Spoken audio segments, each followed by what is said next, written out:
What's up, guys? My name is Rick, and today I'm gonna share with you the 3 ways I handle my negative thoughts. So, I think we all get this once in a while, right? You have to do something, for everyone I think it's a personal thing, but you're getting stressed, or maybe you're just getting negative thoughts in general while you're just doing the dishes, or maybe playing sports, whatever. We all experience negative thoughts.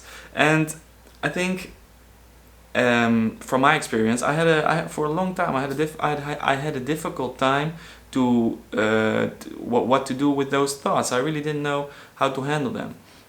But now I think I found 3 ways that actually work quite well for me, and I would like to share them with you.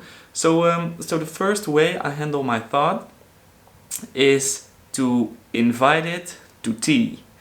I got this from a book, and there's this concept. It's written about inviting Mara to tea. It's actually from Zen Buddhism, I think. But before I go into that, I want to sketch like a situation.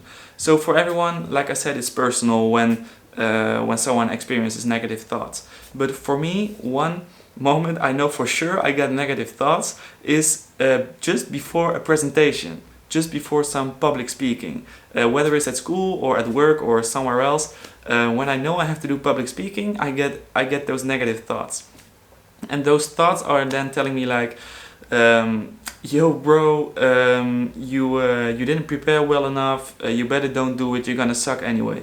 Or for example, bro, better don't go do the presentation because you're gonna be nervous and people gonna see that, and nobody likes to hang out with a nervous person. So just don't do it anyway. Stop it. Get back home. Don't do the presentation. Stuff like that. And as you might hear, it's quite negative thoughts. It's thoughts that actually pulling me down, right? They're not really supportive. So if you also got these kind of thoughts, listen up, because the first way I try to handle these thoughts is by actually inviting them to tea. So inviting Mara to tea.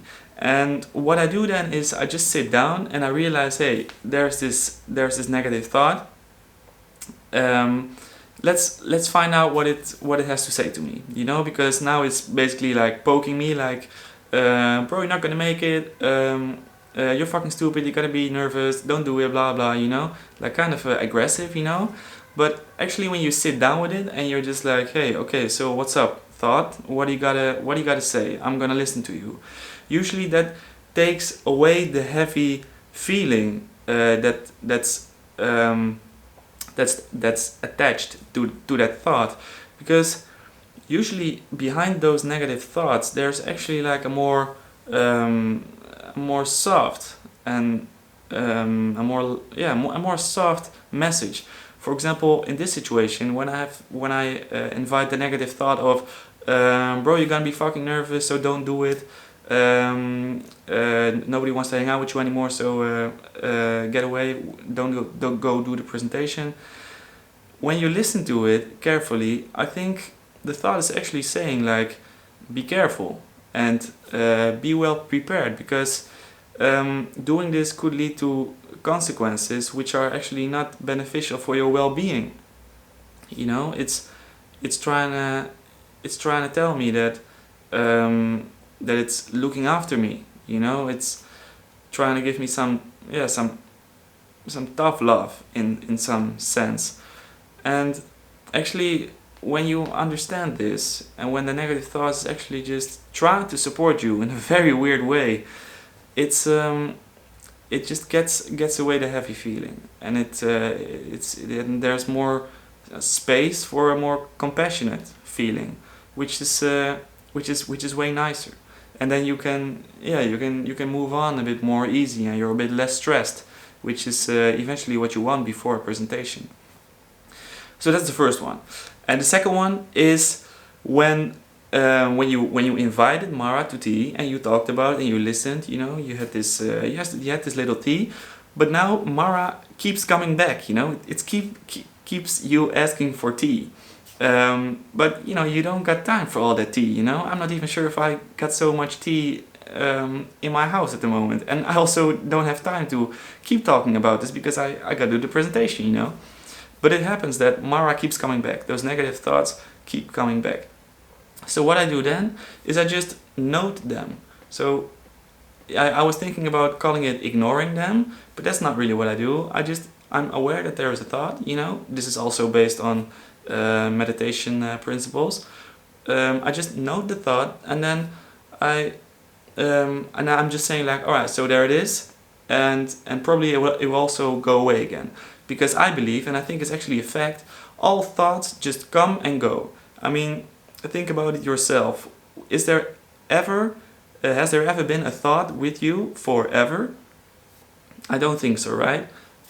So knowing this fact that a thought always comes and goes, that things always change, so also the thoughts in your mind, it also gives you more of a restful feeling when Mara is keeps coming back.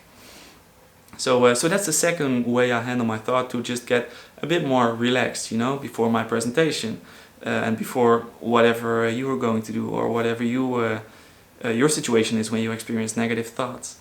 And then the third one is when you have been noting it a lot, you know, you have been noting Mara for several times, like, hey Mara, yeah, we had a talk, we had a tea, and now you're going again, you know, when you just kept noting, but it just keeps coming back, and for some reason you really can't let it go. It happens also with me still, and I think with many people it happens like this.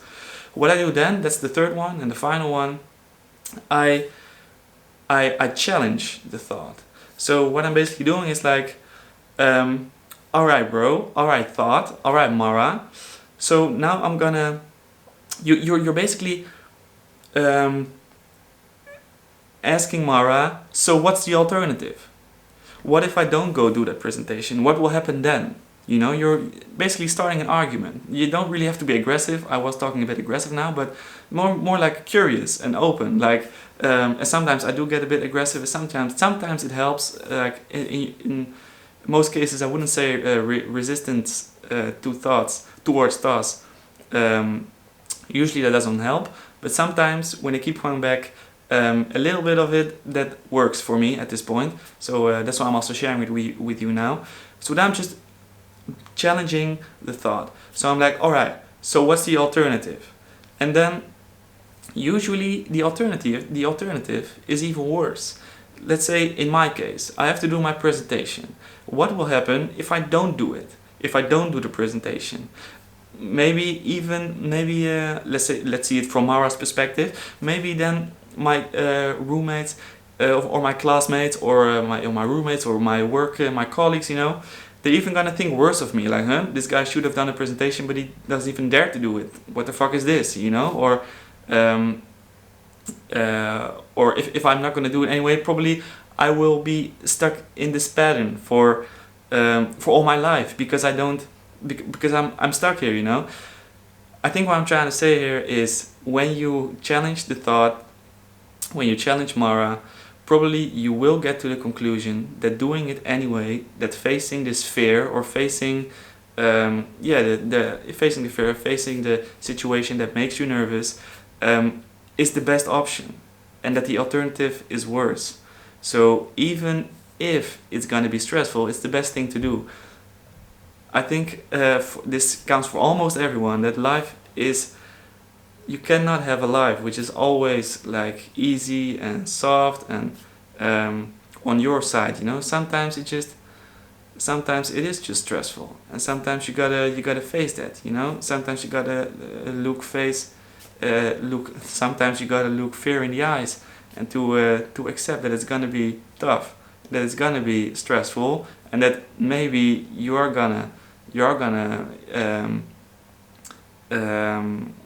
feel bad in the moment, or maybe you are gonna fuck it up, screw it up, whatever. Maybe you are going to make a mistake. Maybe people are not going to like me when I'm doing a presentation and my voice is shaky, you know. It's all possible, but if I don't do it, probably it's worse. I'll be feeling sad for not standing up for myself in front of the class, you know. I'll be feeling maybe a bit irritated towards myself, like, bro, why are you such a pussy, you know. And that is even gonna lead me more down.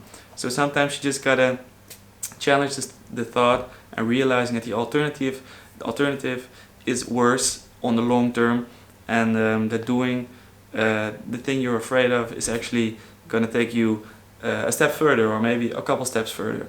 So yeah, those are more that's the end of the video now, and these were my 3 ways of handling my thoughts. I hope this was useful for you. If you want to comment something on my video, go ahead, do it here below. Also, if you have questions, if you want me to do videos about other topics, or if you have other things to comment, just do it. And I will see you in the next video. Thanks for watching. Bye bye.